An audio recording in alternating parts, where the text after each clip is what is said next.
So today I took the EPROM that in the last video we took out of this the good battery charger here that was sent in by Johan, and I've got it here. Took it to work, read it out on the EPROM reader/programmer, and I have that on a file over on the laptop over here, so we can go look at that real quick. So a couple videos ago we were looking at this EA pin being shorted low. It's pulled to ground, and if that pin is pulled low, it causes access to those locations to be directed to off-chip memory. And so it was one of the ways we found out that we needed to have the EPROM, because the battery charger I'm fixing is missing it. So here's the contents of that EPROM, and you can see the first part of memory here's got all this nice little constants. These would be your constant characters stored, strings, character arrays stored in constant RAM, or constant ROM in this case, on the EPROM. And you can see Solectria BC1000 charger, please enter a command, sorry the command is not known. So these would be all your little error messages. Do you really want to do something? Yes, no. So that's kind of neat. We've got all that. But if you look over here, 2000 hex is where it'll start. That's where if you reboot it and that line is low, it's going to jump to 2000 hex.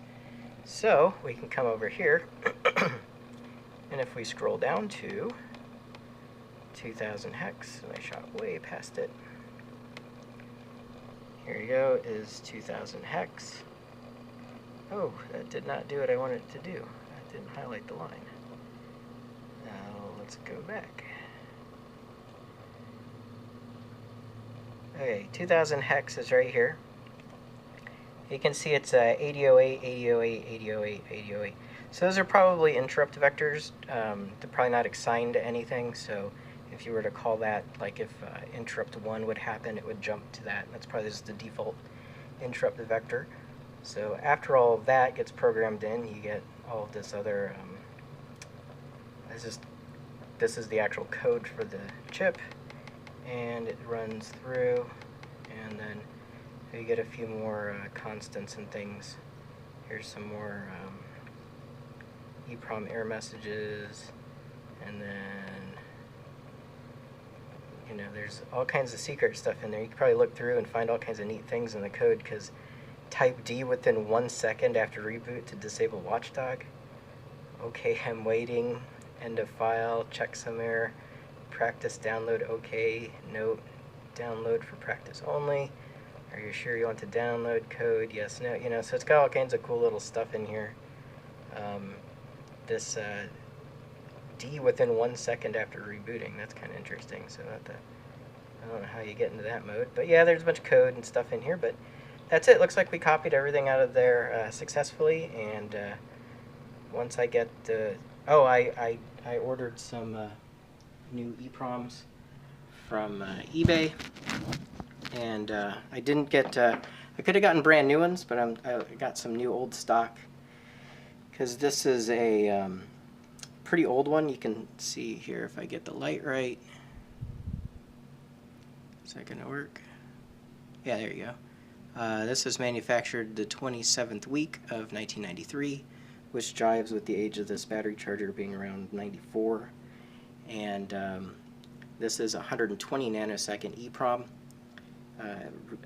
Read access time is 120 nanoseconds, and the newer ones that I get, they're like 20 nanoseconds. Or 45 nanoseconds.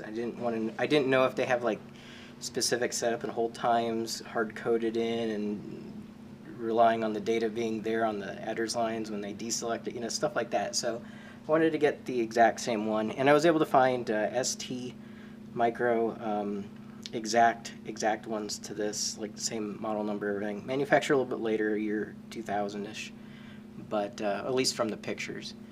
And I got 5 of them for $15. I ordered them. Haven't actually got confirmation that they got ordered, or that they shipped them, or even that they acknowledged I ordered it. It's kind of sketchy. They're coming out of California. It's always sketchy when you order things off eBay. But like I said, I wanted to get ones that actually match this charger, because you never know. You get real 20 nanosecond access time one. You throw that in there, and then it just behaves completely different. because they're relying on that 120 nanosecond delay for something, I don't know what, but just in case. So it's always best to use the exact same part whenever possible to avoid problems like that. But yeah, anyways, so hopefully those show up in a few days. And then I will take the code that I've got over on the laptop and I will download it into the new EPROMs, new old stock EPROMs. And that's another thing, they claim to be new old stock. We'll find out. You can tell usually the pins will be marked up if they've been pulled from something. And then of course if I go and put them in the EPROM, the programmer, and I read them out and they've got code in them, then it's obvious that they weren't new. So it's eBay. That's what you get. So we'll go ahead and make sure pin 1 is over here like it was before, and then we'll go ahead and stick that back in here. Make sure all the pins are in. You don't want to bend any. No, they're not.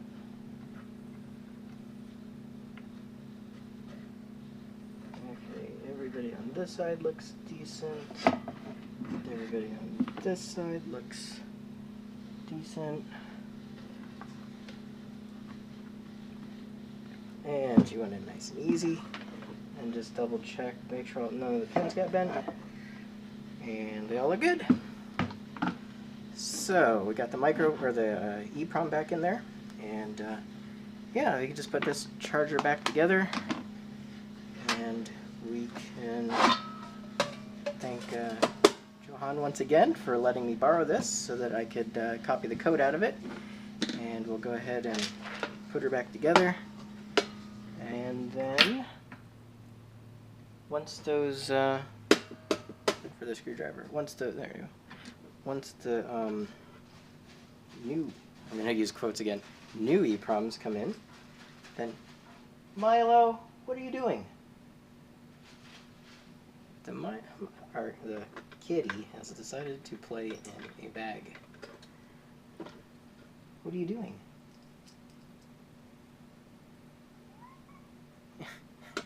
Okay.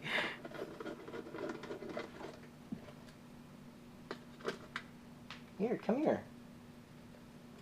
Do you want to be on on camera? He's a crazy kitty. But anyways, yeah, we'll get those new EPROMs in, and then program them, and then put it into that charger, and hopefully it'll work. Or we'll find something else horribly wrong, and we'll find out exactly why somebody went through the trouble of removing the EPROM from the battery charger.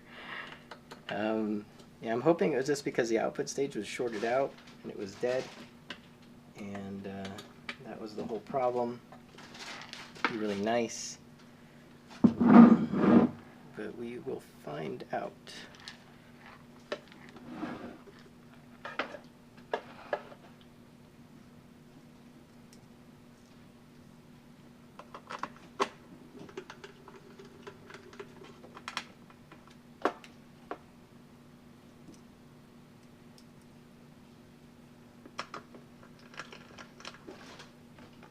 Milo, what are you doing?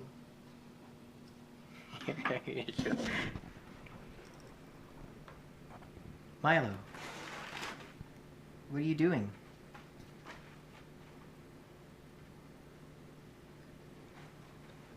What are you doing?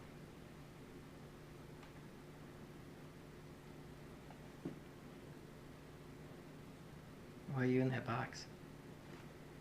The box is a dog food box, and he has decided to play with the packing material. Okay, whatever. Crazy kitty. He's doing kitty things and making a bunch of noise.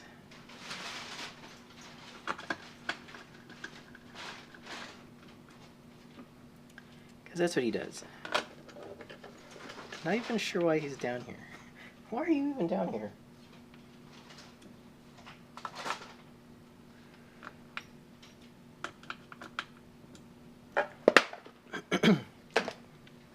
Okay, we got the cover back on this puppy. Gonna go ahead and hook up the battery pack to it and plug her in, make sure it all works. I've got the serial cable hooked up, but the laptop that's connected to it is off, so probably don't really need that. So you can unplug that. I still have the temp probe hooked up, and so all I gotta do is hook up power and the battery pack. Go ahead and get this hooked up in here, which is extremely dangerous.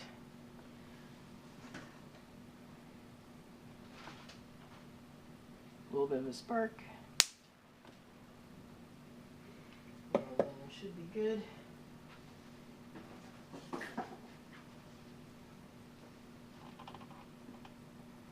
You know what? I'm gonna go ahead and hook up get the serial port hooked up because I just want to make sure that it still talks and everything's good. So got that plugged in. Just move this laptop out of the way. And the other one. Get a hyper terminal going.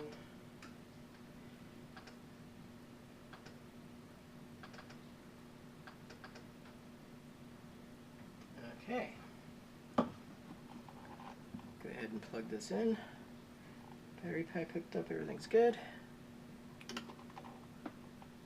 So it always takes a second for it to boot up. There it goes.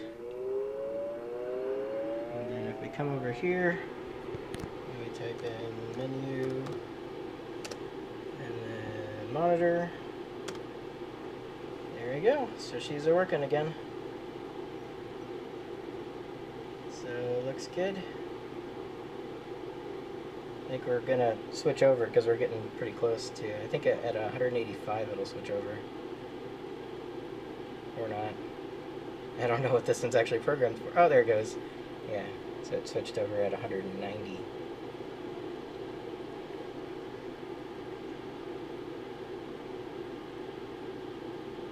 So it's in float mode. So yeah, it looks like this charger still works after taking the EPROM out and copying it. So I think that's pretty successful. Go ahead and shut her down. And should be good to go.